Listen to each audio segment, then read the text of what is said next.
Okay, so annuity, alala nyo pa ba kung ano yung annuity? Diba, for example, meron tayong cash flow diagram dito.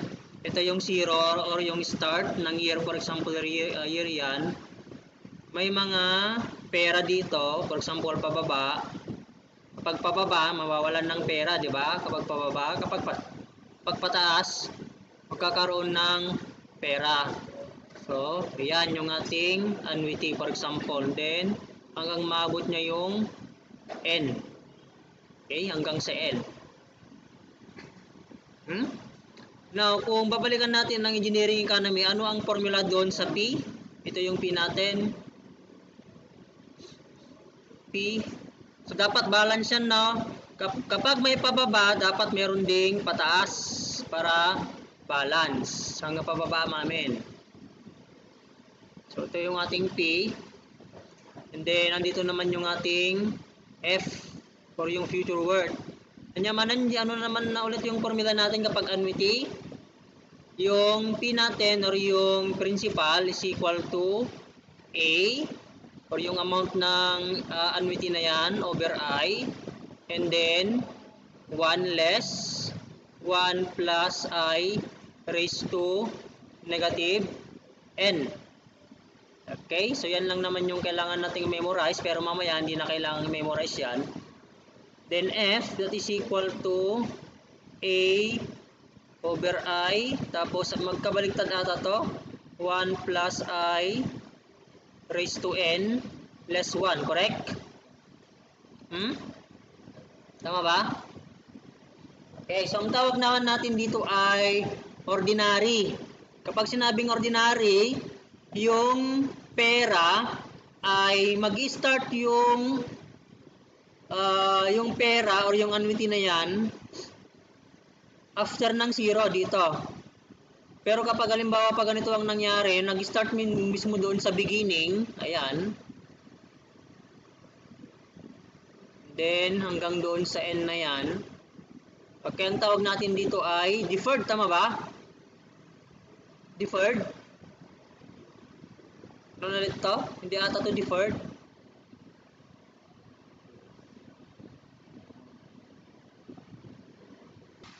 Hindi siya deferred, siya ay annuity due. Kapag ganyan. Okay, so andito yung ating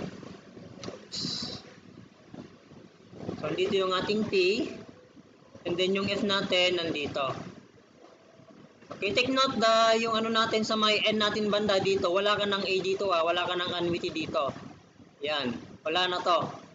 So before yung N, yun yung last na annuity. Then for example naman yung ganito ang cash flow diagram natin. For example 0, 1, 2, 3, and then dito ka pa lang mag-start ng ng annuity hanggang sa N. Ang tawag naman natin dito ay deferred. Deferred annuity. So ito lang naman yung kailangan nating i-memorize. Yan, pero wala na yan, hindi na kailangan memorize yan sa ngayon. Calculator lang to. Sige, so, magbigay tayo ng example. How much money must you invest today in order to withdraw 1,000 per year for 10 years if the interest rate is 12%? So mag-invest ka today. So kung i-drawing natin yung cash flow diagram, by the way pala, gusto nating magpasalamat sa Prime Review Centers kasi sa kanila yung galing sa kanila yung problems, no?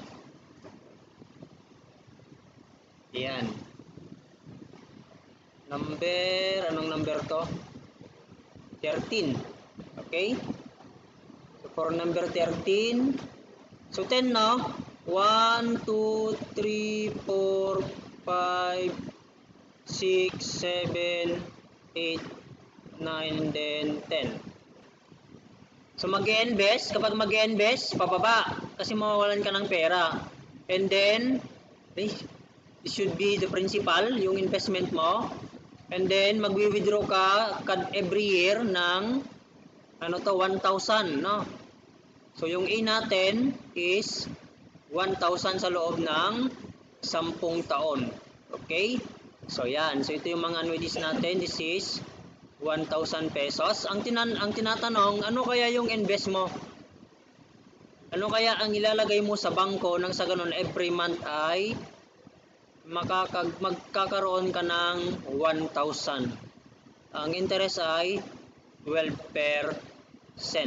So parang ganito lang mangyayari dyan, class. Ang gagawin natin, lahat ng A na to, ipupunta natin dito sa 0. Ito, ayan. Pupunta natin dito. Lahat ng yan. Ayan, lahat. Pupunta natin dito. Okay? Ayan. So, i-apply natin yung technique ni Sir Pax. That is, lahat daw ng pataas ay equal sa pababa. At the same time, kapag magmo-moment ka, kapag pa-right, ang moment arm mo ay positive. And then kapag pa-left, ang moment arm mo ay negative. Okay? Yan, negative. So, unahin natin yung pababa na lang muna kasi nag-iisa naman yung ating pababa. And then, mag-moment tayo sa 0. Ito, dito tayo banda. So, P, yung pababa natin, unahin na lang muna natin yung pababa. Ang P natin ay, so P, yung pababa natin. Multiply it by 1 plus 0.12 raised to N. Or yung distance niya from the moment arm. So, 0. So, anong distance niya? 0. Kasi yung P natin nandito na mismo sa 0. Ayan. So, wala ka nang parang moment. Or ilagay na lang natin dito yung kanyang parang moment. No? Si 0. And then, so, pababa na yan, plus, ay equals. Kasi wala naman ng pababa sa pataas. Ang pataas natin ay A, di ba? A. 1,000 pala yon. So, 1,000. Then, 1 plus 0.12 raised to. Ito yung kanyang moment. Yung exponent niya ay 1. Kasi ang distance niya, ang distance ng unang annuity natin, ang unang 1,000, ang distance niya with respect to ating moment which is 0 is 1. Kaya lang, ang ilalagay natin sa kanyang exponent ay negative. Kasi nga siya ay pa-left. O diba ang dali? Negative 1. Kasi nga, andito siya banda, ipupunta natin dito sa 0. So, pa-left. Okay? O next, plus 1,000 and then 1 plus 0.12 raised to negative 2. Kasi yung distance ng pangalawa natin ay 2. Tapos pa-left pa, kaya negative. O yun. O di ba ang dali? Pero, since yan ay madami, hindi naman advisable na lahat yan isulat mo. Meron naman yan sa calculator yung tinatawag na summation. Yung ganyan. Meron ganyan sa calculator natin. Summation. Ibig sabihin yan, parang step by step na niya gagawin. So, lagay lang natin dito yung yung formula, that is 1,000, no? Multiply it by, lagyan natin ng dalawang yan. 1,000 multiplied by 1.12 raised to negative x. Okay? And then, mag-start tayo sa 1 to 10. Okay, bakit negative x? Kasi nga lahat ng annuity natin ipupunta natin sa left. Negative silang lahat. Okay? So ito yung pababa natin. And then yung pataas natin, itong buo na to yung ating pataas. Ito yung ating pataas. Okay, yung pababa natin kanina ay P, di ba? And then 1.12 raised to 0, automatic na ito ay 1. Kasi any number raised to 0 is equal to 1. So, magiging P na lang siya, no? Okay, magiging P na lang yan. Ay equal sa summation ng Ito na yung pataas natin. Lahat ng ito ay pataas. So, alam nyo ba kung paano i-input yan sa calculator? So, 1,000 tapos 1.12 raised to negative x. And then, mag-start tayo sa 1 to 10. Ano mako-compute nyo? 5660. 56. Tingnan na lang natin dito yung sagot. Ayun, 5650, parehas. Diba? Ang dali ng engineering economy. Basic. So, this should be 5650. Ayan. Okay, sige. Nawatan? Gets? Ayan. Ang dali, diba? Lahat naman kay Sir Pax madali. So, ganito naman. Ang gagawin natin, parang babalik rin natin. Maghuhulog tayo sa bangko per year. For example, per year, no? And then, ilan kaya yung may ipon mo after 10 years? Kanina, nangyari, nag-invest, diba? And then, monthly na, parang magsasahod ka. Balik rin natin ngayon, monthly na magbabayad, magda-down ka. Hulog bang tawag doon? Hulog, no? For example, hulog.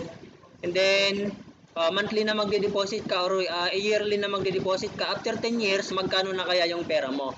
So, i-apply pa rin natin yon. Lahat ng pataas ay equal doon sa pababa. And then, lahat ng pa-right, positive. And then, lahat naman ng pa-left, is negative, no? Yan. Okay, unahin natin yung pataas. Ang pataas natin ay si F. Wait. Mag-select pala muna tayo kung saan tayo magmo-moment. So, ito na lang. Mag-moment na lang tayo dun sa 10. So, mag-moment at 10. Okay? So, ang pataas natin ay si F and then 1.12 raised to anong moment niya? 10? Hindi 0. Kasi nga, andito na sa mismo Diyan tayo mag-moment 0. Ang moment dito ay yung distance from the moment point. Kasi ang distance ng 10 natin dito sa 10 mismo ay 0. 0 yan. Ay equal doon sa pababa. Ano yung pababa natin? 1K, di ba? 1K o 1,000. Ito, unahin natin to. 1.12 raised to, anong moment niya? 0. Okay? Plus 1,000 and then 1.12 raised to, ito ay hindi positive 1 kasi nga yan operate siya. Kasi nga ito pinunta natin diyan. Ito pupunta natin diyan, pa-right silang lahat. So plus 1,000 1.12 raised to 2 plus 1,000 1.12 raised to 3. Well, of course, masyadong madami yan. I-apply na lang natin yung F. Times, ito pala ay 1 na to, no? Any number raised to 0 is 1 is equal to summation ulit kasi madami naman sila ng ano to? Balik kayo mamaya. Ilang minutes na lang 1,000 and then 1.12 raised to x na to. Hindi na siya negative, positive kasi lahat sila ay papuntang right. Okay?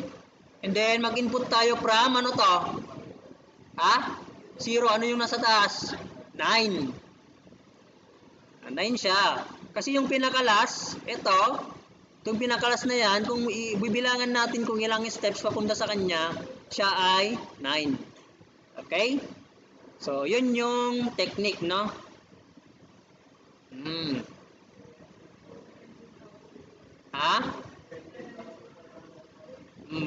Ano na?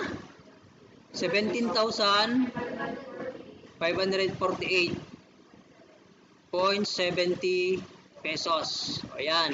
Okay? Yung magiging pera mo. Okay. Now, pwede naman nating palitan yung moment natin Balikan natin yung isa kanina. Ito.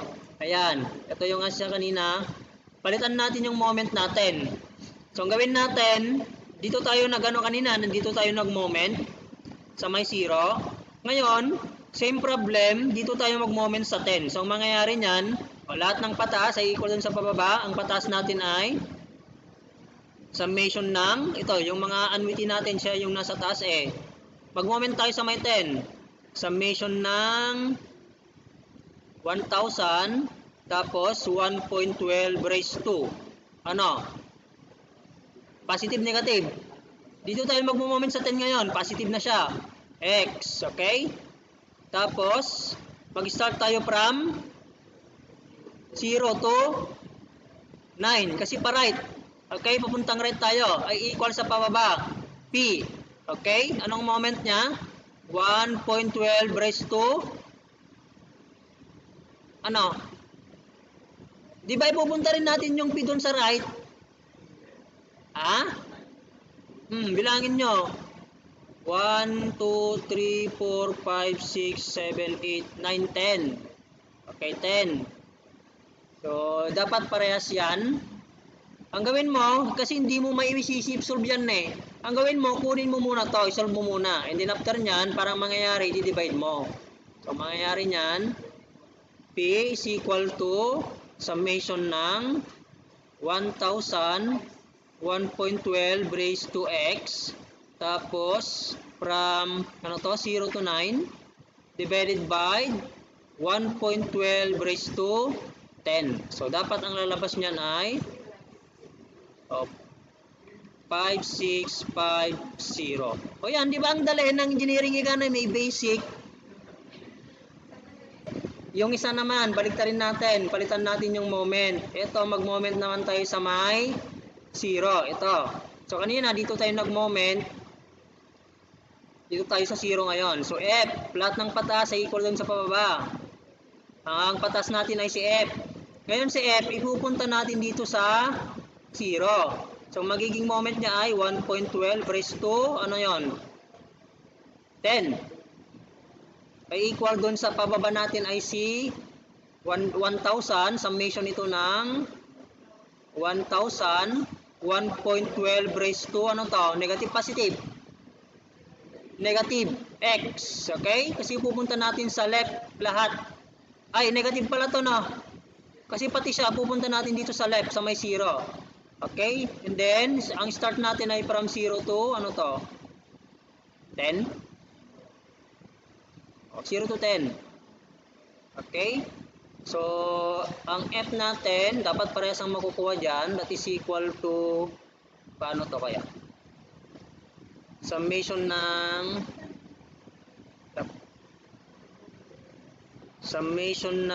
from 0 to 10, dapat parehas ti maala.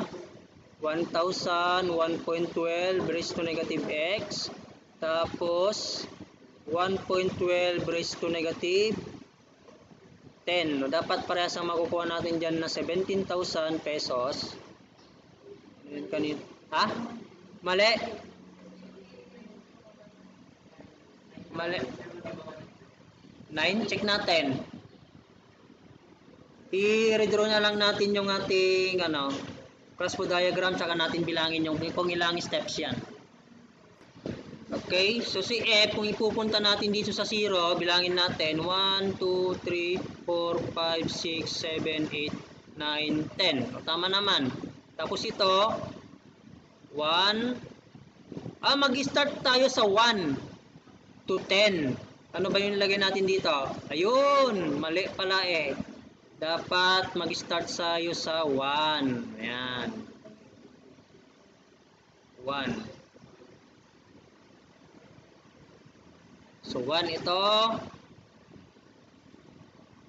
Now, ang palatandaan dyan, kung ilang steps yan,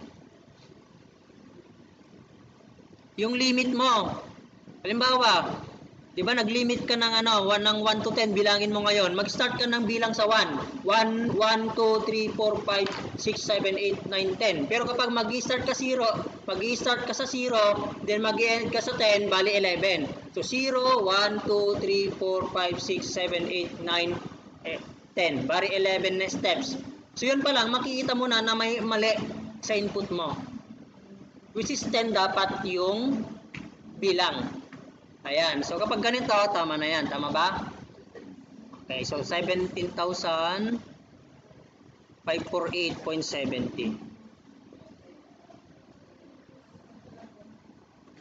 Ayan, so parehas na parehas. O, meron pang another technique. What if sa gitna natin ni moment? So magsasalubong. Sige, try natin.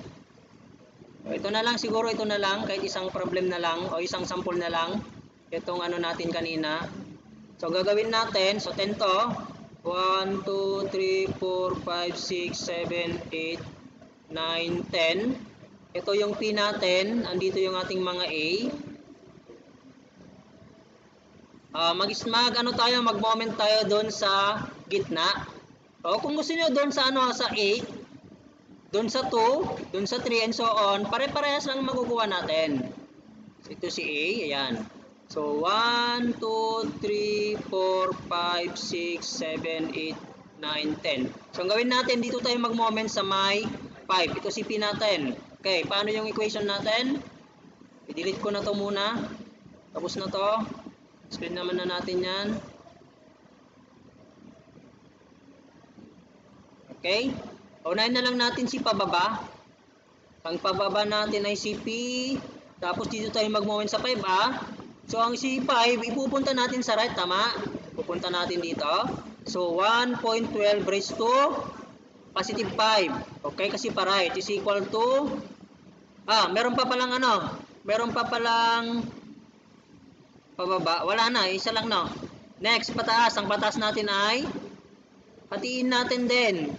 Kasi magkaiba sila ng ng moment, no? So summation ito ng dalawa yan, Dalawa yan, summation siya ng 1,000 tapos 1.12 raised to x. Okay, positive. Itong 5. Kasi itong 5 na ito, ipupunta natin dito sa 5, no? Okay, so pa-right, positive to. Ano ang moment natin? Ito isa pataas. Ito yung kunin natin, yung 4 na lang kasi yun pala sakto na ng moment naman niya pala ay dagdag na pa lang natin, okay? Ganito na lang. Separate na lang natin yung nandun mismo sa 5. Wala siyang moment, di ba? Ito mismo. Ayan. Nandyan na siya mismo, i-separate na lang natin. So mangyayari 1,000 tapos 1.12 raised to 0. Kasi nandun na siya mismo.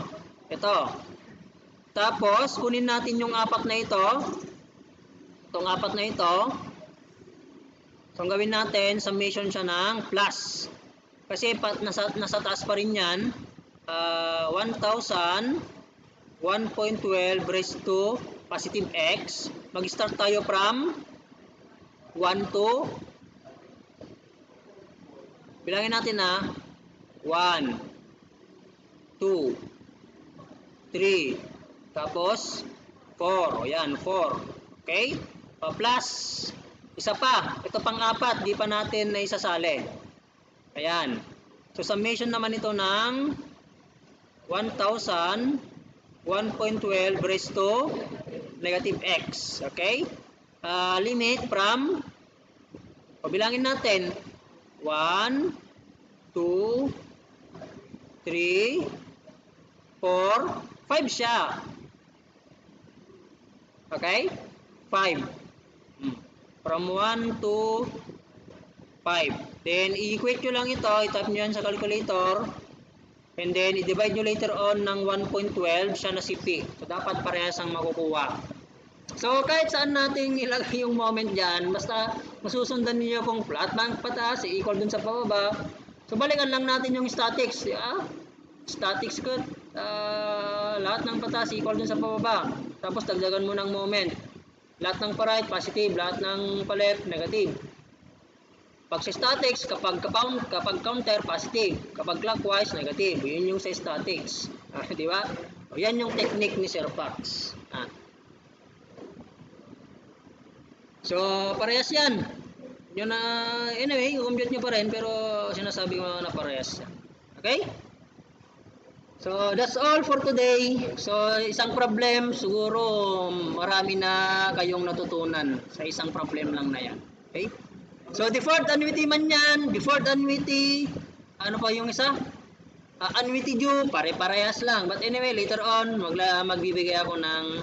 mag-upload ako ng separate na video para doon. Okay? So, thank you for listening.